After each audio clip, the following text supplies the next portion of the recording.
So I just watched the Netflix ONA, Pluto. This anime is an 8-episode series where each episode is an hour long.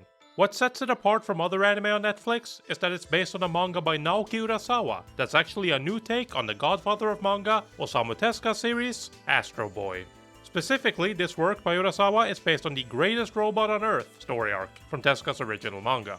The reason Pluto was made was to celebrate the 50th anniversary of Astro Boy by creating a darker version of this particular story arc. And since I like talking about older anime, I also figured I had to talk about this new take on an older series. Now today we're going to be going through some of the events that take place in this show, so there will be spoilers in this video. I'm not going to spoil the whole show though, but if you don't want any spoilers, then don't keep watching this video. And now that those that will complain about spoilers are left, let's dive into the show. So like I said, this show is based on Tezuka's Astro Boy, but it's not exactly the same. The way Urasawa wanted to separate his work from his predecessor was by changing the focus away from Tezuka's main character Atom, and instead put the focus on the side character Geschicht. This was deliberately done to give the series more of a grounded and realistic feeling.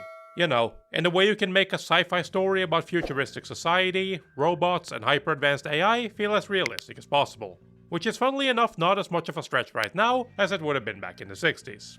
There's still obviously a level of suspension of disbelief needed here, but with AI technology being very much a current debate, it definitely helps the show feel grounded.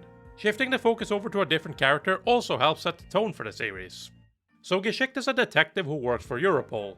He's investigating a case in Germany where someone is murdering both humans and robots and putting objects in or on their heads to make them look like horns. Now, the thing about Geschicht is that he's no normal super detective. He's a robot. And not just any robot. He's one of the most advanced AIs in the world. This becomes significant because as he is investigating this case, suddenly 7 of the world's most advanced robots start dying in what appears to be natural disasters. However, these are very strange natural disasters. Added to that, the fact that the dead bodies are posed with horns suggests that they are all killed by the same person or robot. And as their creators and other humans involved with the making of robot rights laws also start dying, and are displayed in the exact same way, it all points to the first case of a robot killing humans in 8 years. So it's up to Geschicht, and eventually Atom as well, to figure out who's behind this, and stop them.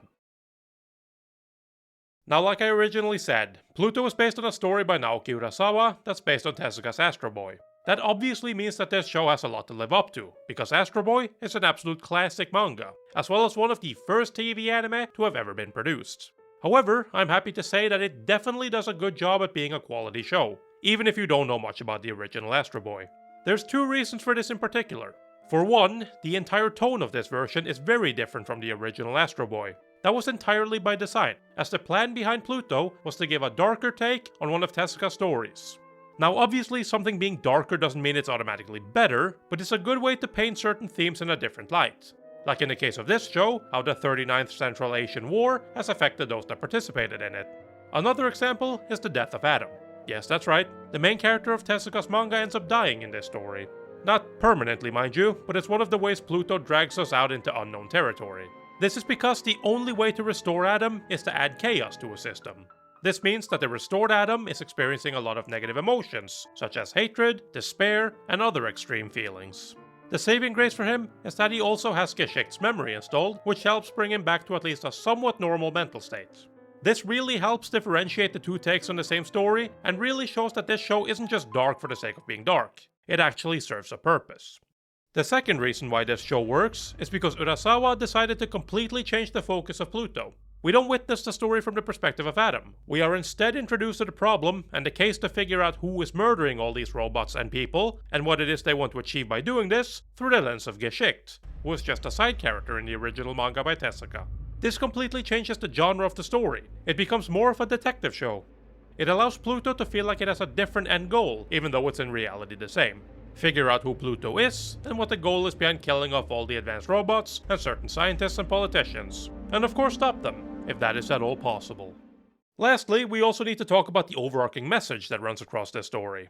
A lot of the focus of this show is on the 39th Central Asian War, a war that almost all of the most advanced robots in the world participated in to some degree. The exceptions were Epsilon, who was a pacifist, and Atom, who didn't really have much direct involvement with the war. But unsurprisingly, this conflict between nations ends up being a very important key to unlocking the mystery behind Pluto and their reasons for doing what they are doing. You see, while the show spends a lot of time focusing on how the war affected those that participated in it, especially because it was mostly robots slaughtering other robots simply so that humans didn't have to, this also ties into the importance of the robot rights laws that would later be developed to prevent these sorts of things from happening in the future. You see, the reason for the 39 Central Asian War is that the United States of Thracia created the Bora Commission to investigate claims that Persia has access to dangerous robots that could become a threat. Now, while no concrete evidence is produced, Thracia still decides that Persia is a serious threat, and as a result go to war against them. And being that Thracia has most of the advanced robots on their side, Persia is ultimately defeated in the war. And this is the key reason for why the 7 most advanced robots and their creators have become targets. Now, I'm not going to go more into it because I don't want to spoil the entire show, but I felt like this was very important to mention. Overall, I have to say that I think this show is quite good. I was a little bit let down by the ending, not because it's bad or out of character, but it feels like a little bit of a tonal shift. Being that this is still based on an original manga by Tezuka, there comes a point where they have to diverge back to the original. And with that, it sort of feels like some of the heavier stuff, like Adam losing his identity and whatnot, kind of just gets left behind, and we move on from that very quick. But the actual resolution to the main conflict of the series is quite nice. There's also quite a few cool twists, but I don't want to spoil those. I also like that the show doesn't end by just giving you the answer handed on a silver platter. It actually expects you to have paid enough attention so that you could put the pieces of the puzzle together yourself of what actually went down. But if you don't pay attention, it can feel like they just didn't bother explaining certain stuff. Pluto also manages to be a nice homage to Astro Boy, while still changing enough about itself to give viewers a fresh and exciting take on a classic story. In my opinion, it truly is a must-watch anime from the Netflix catalog of shows. Alright, so those were my thoughts on Pluto. From the moment I heard this show was coming out, I was very excited to give it a watch. And honestly, the show was better than I was expecting.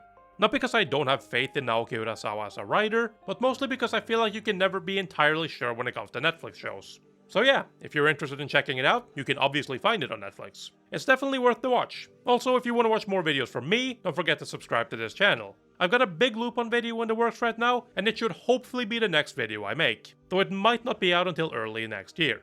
Anyways, that's enough for me. Peace.